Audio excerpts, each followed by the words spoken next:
मंगल तेज श्री गुरुदत्त देवा मदहंकार हर मंगल चरणारविंद प्रभात मंगल हारति प्रिय देव देवा ओं गुरुदत्त देव तव सुप्रभातम् महायोगीश्वर दिव्य गुर्वीश्वर भीमा अमर जानदी संगम तीरेश्वर सुप्रभाताभिषेक प्रिय गुरुदेवेश्वर श्री गुरुदत्त देव तव सुप्रभातम् परब्रह्म रूपेश्वर सुज्ञानेश्वर श्री गाण्डापुराधीश्वर महायज्ञेश्वर दिव्यमाला सुकन्धर शुभगदाधर जय गुरुदत्त देव तव सुप्रभातम् परम करुणामृत चरण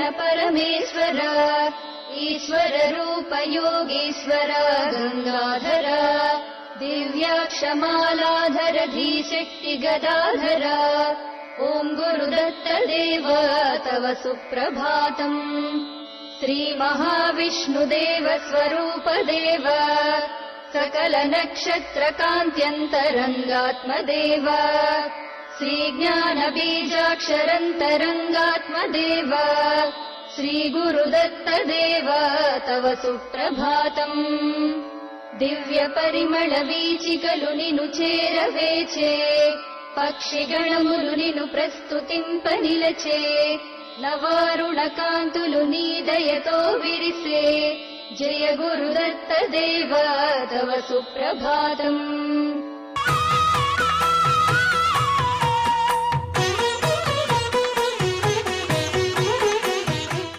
భారతం పంచమో వేదః. భారతము అంటే ఋగ్ యజస్ సామాధర్వ వేదములు, ఋగ్వేదము, యజుర్వేదము, సామవేదము, అథర్వ వేదము. ఈ 4 వేదములలో ఏ ఏ ధర్మాలైతే ప్రస్తావించబడి ఉన్నాయో అవన్నీ కూడా భారతంలో ప్రస్తావింపబడ్డాయి. అందువల్లే భారతం పంచమో వేదః అనేటువంటి పేరు వచ్చింది. కనుక ఏవేవో కథలు వినే బదులు భారతం వింటే పురుషార్థానికి పురుషార్థము, ఇహము పరము రెండూ కూడా దక్కుతాయి అనే ఉద్దేశంతో వింటే భారతమే వినాలి అని ఏనాటి నుండో పెద్దలు చెబుతూ వస్తున్నటువంటి మాట. ఆ మాటను గౌరవించి, ఆ మాటను సంభావించి, ఆ మాటను ప్రామాణీకరించుకుంటూ భారతంలో ఉన్నటువంటి ప్రధానములైనటువంటి కొన్ని సన్నివేశాలను మనం ప్రస్తావించుకుంటూ వస్తున్నాం. ధర్మరాజు ఉదయించాడు, భీమసేనుడు ఉద్భవించాడు కుంతికి, అదే పాండురాజునకు.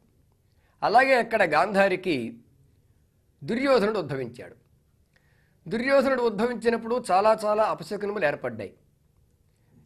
ఇతని వల్ల లోకానికి ఎటువంటి నష్టం కలుగుతుందో అని చాలామంది భయపడ్డారు. ధృతరాష్ట్రుణ్ణి భయపెట్టారు కూడా. అయినా పుత్ర ప్రేమ కొద్దీ, పుత్ర వాత్సల్యం కొద్దీ తాను నాటినది విషవృక్షమైన తన చేత్తో తాను ఏ విధంగా పెరకలేడో మానవుడు, ధృతరాష్ట్రుడు కూడా తనకన్న బిడ్డ చెడ్డవాడైనా మంచివాడైనా భరించాలని అనుకున్నాడు. ఆ తదుపరి ఈ ధృతరాష్ట్రుడికి మొత్తం 111 మంది భార్యలు అని చెప్పుకున్నాం. అందులో ఒక స్త్రీ వైశ్య స్త్రీ. ఆ వైశ్య స్త్రీ యందు యుయుత్సుడు అనేటువంటి ఒక కుమారుడు జన్మించాడు. దుర్యోధనుడు జన్మించాడు, యుయుత్సుడు జన్మించాడు. ఆ తర్వాత మిగిలినటువంటి కుండల నుండి దుశ్శాసనుడు మొదలైన వారు మొత్తం 99 మంది జన్మించారు. చివరిగా అంటే 101వ ఘటము నుండి ఒక ఆడపిల్ల జన్మించింది. ఆ అమ్మాయి పేరు దుశ్శల. వెరసి ఇప్పుడు ధృతరాష్ట్రుడు 100 మంది కుమారులకు, ఒక కుమార్తెకు కూడా తండ్రి అయ్యాడు. అది కాకుండా ఇంకొకడు యుయుత్సుడు అనేటువంటి కుమారుడు కూడా ఉన్నాడు. సరే, వీరందరితో అక్కడ ధృతరాష్ట్రుడు చాలా ఆనందంగా గడుపుతున్నాడు. ఇక్కడ ధర్మరాజు, భీమసేనుడు వీరితో కుంతి, ఇటు పాండురాజు వీరు కూడా చాలా ఆనందంగా ఉన్నారు. ఒకనాడు ఓ సన్నివేశం జరిగింది. చంటి గుడ్డు ఇంకా భీమసేనుడు వాడిని తీసుకొని దేవాలయానికి వెళ్ళి దేవతలకు మొక్కిద్దామనే ఉద్దేశంతో కుంతి బయలుదేరింది. ఈ దేవాలయానికి వెళ్ళే సమయంలో ఒక పొదరింట్లో దాక్కుని ఉన్న ఒక పులి ఆకస్మికంగా వచ్చి మీద పడింది. వెంటనే ఆ వెనకే ఉన్నటువంటి పాండురాజు క్షణంలో గమనించాడు, రివ్వున ఒక బాణాన్ని వదిలాడు, పులి అక్కడికక్కడే మరణించింది. అనుకోనటువంటి ఈ హఠాత్ పరిణామానికి కంగారు పడి స్పృహ తప్పి పడిపోయింది కుంతి. ఎప్పుడైతే ఆమె స్పృహ తప్పి పడిపోయిందో ఆవిడ చేతుల్లో ఉన్న భీమసేనుడు ఆ చంటిపి గుడ్డు కూడా కింద ఒక పెద్ద బండరాయి మీద పడిపోయాడు. ఆ తర్వాత కాస్త తెలివి తెచ్చుకుని తల్లి తండ్రి ఇద్దరు కూడా పరుగు పరుగున అయ్యి బాబోయ్ నా బిడ్డ ఏమైపోయాడు అని చెప్పేసి పరుగు పరుగున వెళ్ళి చూస్తే బిడ్డ హాయిగా నవ్వుతూ కేరింతలు కొడుతున్నాడు. కానీ ఎక్కడ పడ్డాడో, ఏ బండరాయి మీద అయితే పడ్డాడో ఆ రాయి మాత్రం తునాతునకలైపోయిందట. ఉరు శార్దూల భయంబున పరవశయీ కుంతియున్న బాలకుడు శిలోత్కరము పొయి పడియే తన నిష్ఠుర తనుహతి చేసి రాలు చూర్ణంబులుగన్. ఆ రాయి మొత్తం, రాయి కూడా కాదు రాళ్ళు మొత్తం, అక్కడ ఎన్ని రాళ్ళు అయితే ఉన్నాయో అవన్నీ కూడా ముక్కలు ముక్కల కింద అయిపోయి చూశారు. ఇదేమిటబ్బా ఆశ్చర్యపోయారు. చంటి గుడ్డేమిటి, రాతి బండ మీద పడ్డం ఏమిటి, వాడికి దెబ్బ తగలకపోవడం ఏమిటి, పైపెచ్చు రాయి చూర్ణం కావడం ఏమిటి, అది అసాధారణమైన శక్తి సంపన్నుడు కొడుకు అనేటువంటి ఆనందం కంటే ఇదేదో అద్భుతమైన ఘటన. చంటి పిల్లల్లో మనం ఏదైనా అద్భుతం లేని శక్తులు చూసామనుకోండి, ఆనందం కంటే భయం ఎక్కువ వేస్తుంది, ఏదో బెదురొస్తుంది. అమ్మో ఏమిటి ఇలా ఉన్నాడు, ఇంత బలవంతుడండి చంటప్పటి నుంచే అని కంగారు వచ్చి గబగబా దేవాలయాన్ని తీసుకువెళ్ళి అక్కడ మొక్కవలసిన మొక్కలని మొక్కించి ఏదో శాంతి పౌష్టిక క్రియల రూపంలో ఏవో వారికి తోచినటువంటి పనులేవో వారు చేసుకున్నారు.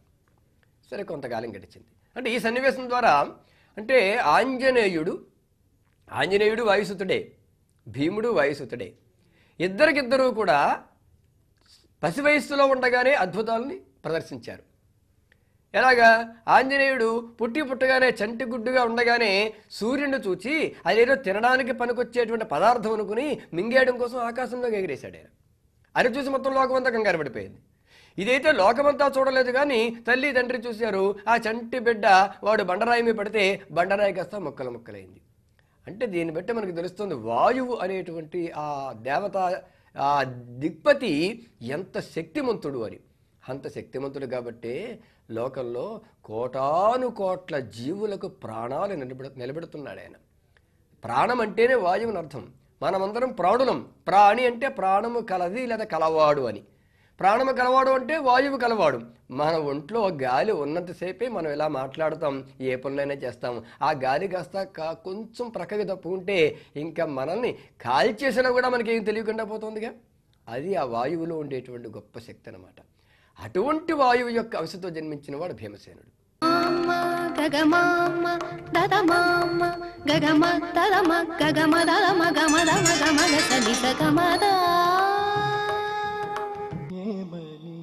పొగడుదుమే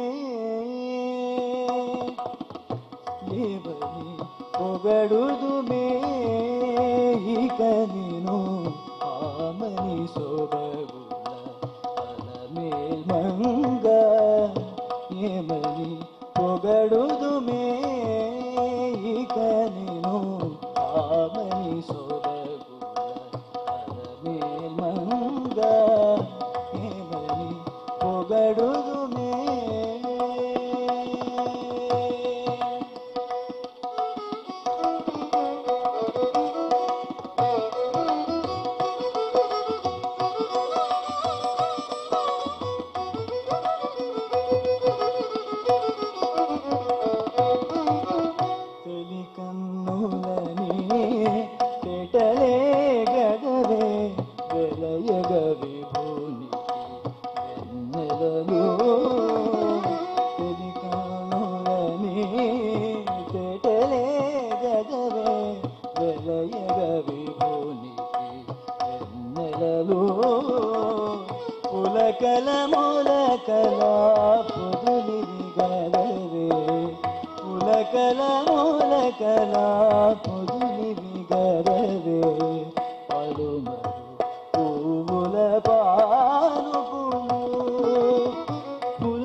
పొగడుదుమే ఇక నేను ఆమని శోభ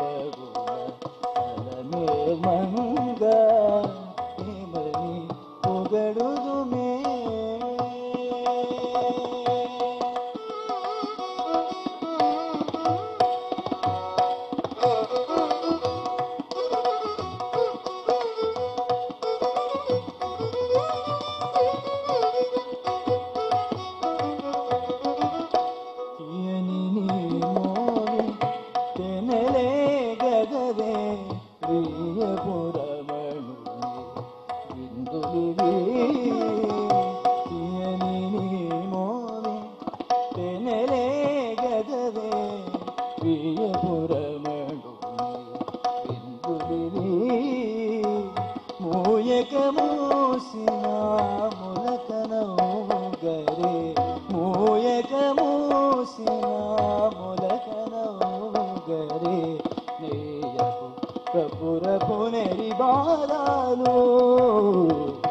ఏమని పొగడుదుమే ఇక నేను ఆమని శోభగుణ మేల్మంగ ఏమని పొగడుదుమే.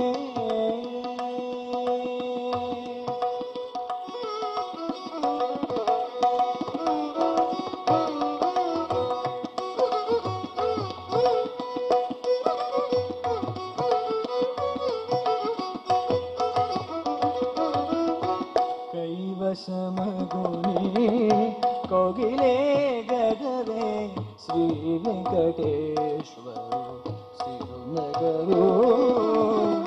కైవశమగుని కోగిలే గదవే శ్రీ వెంకటేశ్వరు సిరునగరు. తావుకున్నమే తమకములే గరే తావుకున్నమే తమకములే గరే కాదించిన నీ కళ్యాణములు. తావుకున్నమే తమకములే గరే కాదించిన నీ కళ్యాణములు. ఏమని పొగడుదుమే ఇక నేను ఆమని శోభగుణ మేల్మంగ ఏమని పొగడుదుమే ఇక నేను ఆమని శోభగుణ మేల్మంగ ఏమని పొగడుదుమే.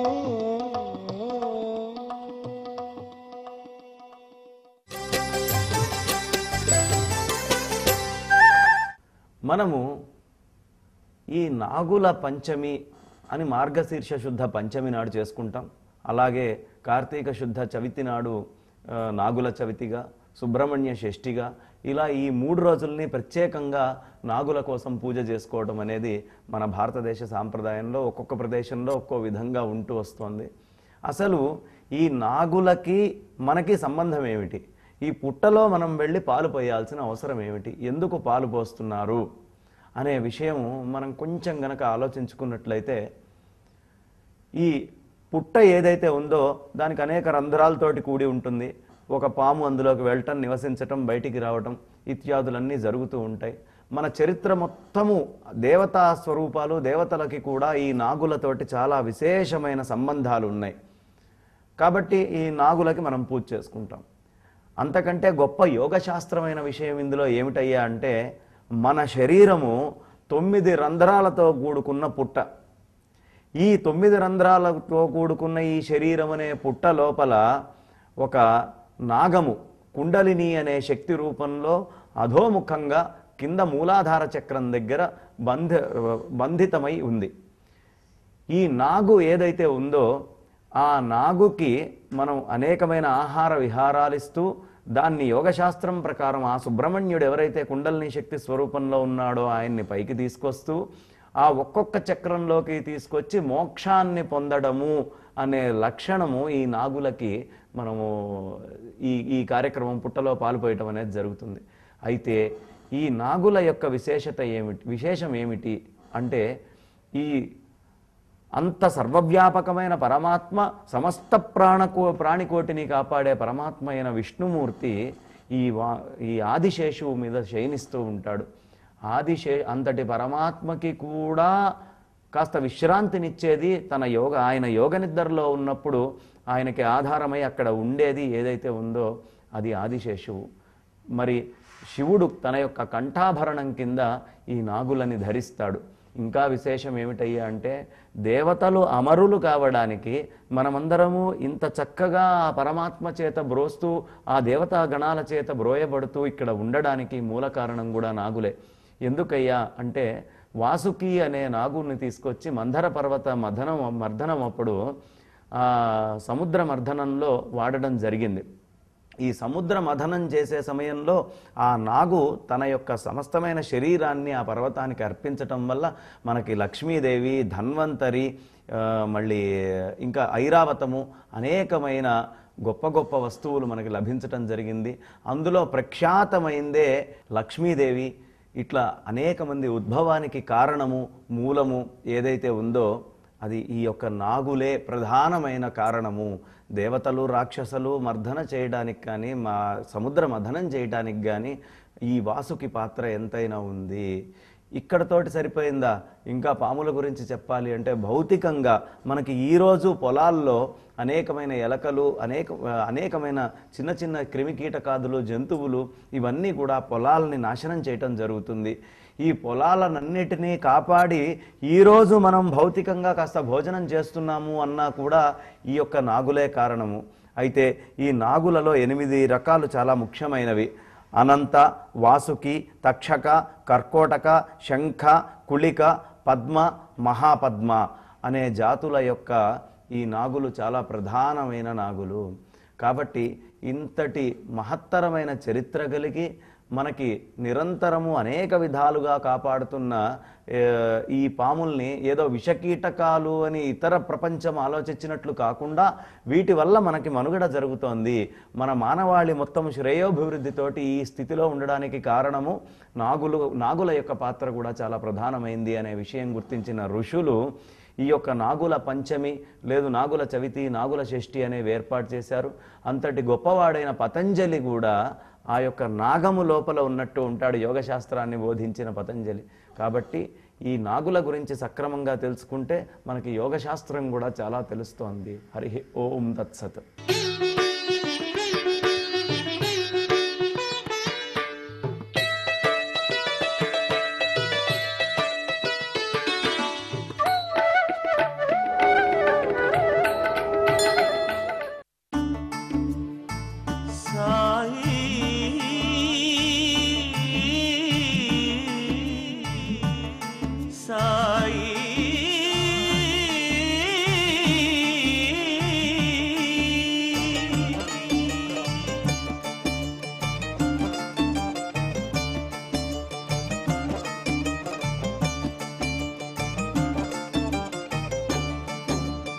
ఎక్కడ పుట్టితివో సాయి, ఎక్కడ పెరిగితివో, ఎక్కడ పుట్టితివో సాయి, ఎక్కడ పెరిగితివో, షిరిడి చేరి ఆశ్రిత జనులను తరింపగజేసితివో, జననము లేని జగన్నాథుని జన్మ రహస్యమును తెలియగా లేము మేము, తెలుసుకోలేము, తెలియగాలేము మేము, తెలుసుకోలేము.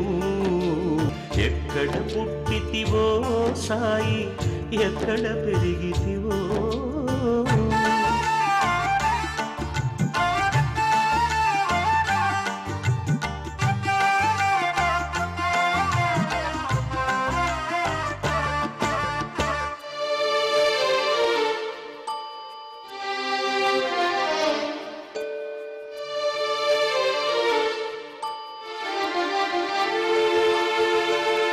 మసీదులో నా మహాయోగులతో మనుగడ సాగించితివి, మసీదులో నా మహాయోగులతో మనుగడ సాగించితివి, శిరోజములను పెంచి అంగీధరించి నిలిచితివి, చిలుమును పట్టి నిప్పును పెట్టి చిద్విలాసము చేసితివి, అల్లా మాలిక్ అనుచు నిత్యము ఆనందించితివి.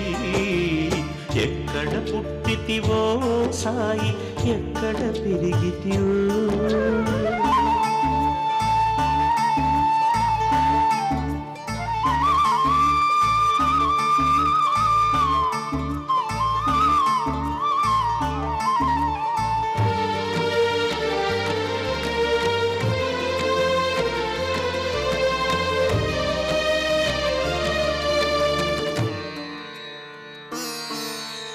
షిరిడి పట్టణం ఎంతటి పరమ పుణ్యము చేసుకున్నదో, షిరిడి పట్టణం ఎంతటి పరమ పుణ్యము చేసుకున్నదో, సాయినాథానికది సామ్రాజ్యమైనది.